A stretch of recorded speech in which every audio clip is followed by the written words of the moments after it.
Penubuhan Pusat Aktiviti Kanak-Kanak PAKK Kota Kinabalu dilihat sebagai pemangkin sistem sokongan kepada perkhidmatan sosial kanak-kanak di negeri ini.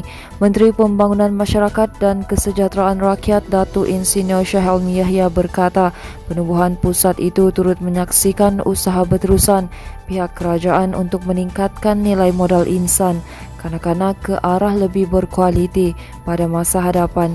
Beliau berkata demikian ketika ditemui selepas merasmikan PAKK Kota Kinabalu di Api-Api Center semalam.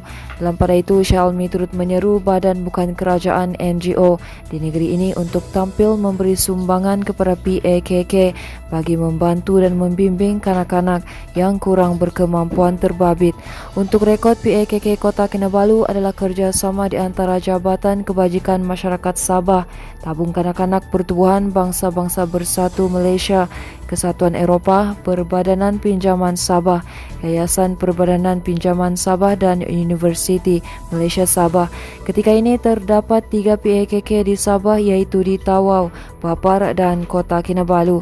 Kanak-kanak yang terlibat akan diberi pendedahan 3M iaitu menulis, mengira dan membaca ketika berada di pusat berkenaan. Sementara itu, Jabatan Bomba dan Penyelamat Malaysia JBPM Sabah melancarkan operasi pemantauan udara hari ini bagi meninjau Gunung Kinabalu sebelum operasi pendakian dijalankan bulan hadapan.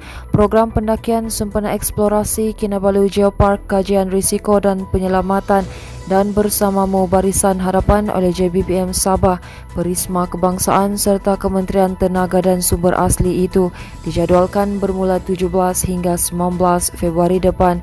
Pengarah JBPM Sabah PKPJB Muhammad Ali Ismail berkata, ia adalah sebahagian daripada persiapan terutamanya bagi memastikan program berkenaan akan berjalan dengan lancar. Katanya operasi yang dijadualkan 17 hingga 19 Februari depan itu akan disertai tim menteri, Kementerian Tenaga dan Sumber Asli termasuk barisan kepimpinan tertinggi JBPM, Perisma, Polis, Media dan Pasukan Perubatan.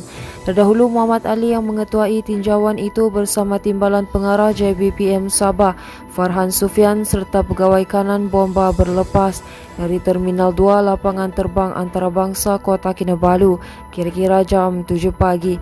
Turut serta dalam tinjauan itu pegawai Taman-Taman Sabah TTS. Berita jenayah, taktik sindiket pengedaran dadah menggunakan perkhidmatan kurir untuk mengedar bahan terlarang itu gagal apabila lebih 9 kg syabu dan 1 kg ketamin dirampas dalam 2 serbuan berasingan di daerah Kota Kinabalu kemarin dan semalam.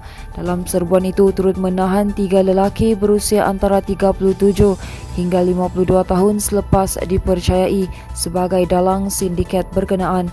Ketua Polis Daerah Kota Kinabalu Asisten Komisioner Muhammad Zaidi Abdullah berkata, tangkapan pertama dilakukan oleh sepasukan anggota Jabatan Siasatan Jenayah Narkotik Ibu Pejabat Polis Kontingen Sabah kira-kira jam 2.45 petang Rabu di Jalan Ranggung, Batek Likas.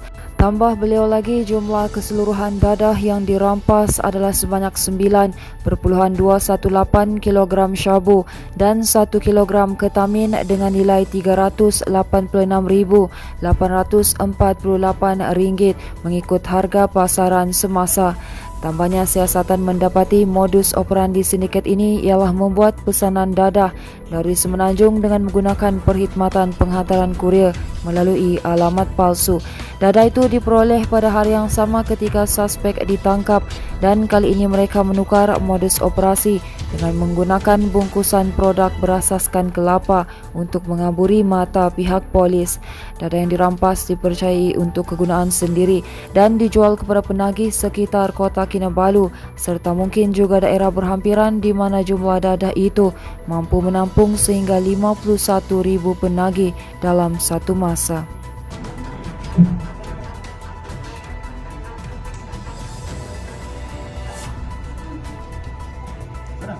Manakala satu rakaman memaparkan puluhan lelaki yang bertempur sehingga menggunakan senjata seperti samurai dan batang besi tular di media sosial sejak pagi tadi. Kejadian dikatakan berlaku kira-kira jam 12 tengah malam tadi, namun sehingga kini tiada sebarang kenyataan yang melaporkan punca sebenar kejadian.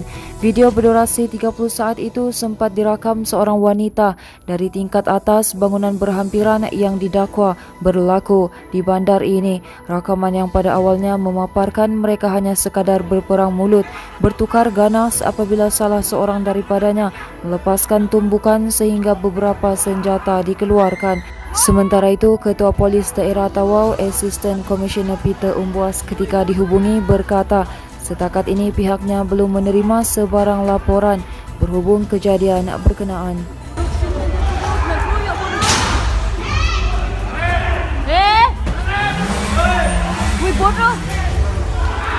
Seterusnya, 2 lagi kluster baharu COVID-19 dilaporkan di Sabah hari ini, masing-masing berkaitan institusi pendidikan dan tempat kerja yang diisytiharkan di daerah Tuaran dan Kota Belud. Jurucakap Perkembangan Harian COVID-19 Sabah, Datuk Serima Sri Manjun berkata, kluster Batu 24 Nabalu yang berkaitan institusi pendidikan di Kota Belud menjangkiti seramai 22 orang setakat ini, termasuk 5 kes hari ini. Katanya kluster berkenaan membabitkan murid dan guru sekolah kebangsaan Dallas serta ahli keluarga mereka yang tinggal di tempat lain termasuk di Tuaran dan Kota Kinabalu. Masih diberkata kluster kedua hari ini yang berkaitan tempat kerja diisytiharkan di Papar tetapi turut membabitkan individu yang tinggal di Tuaran dan Penampang.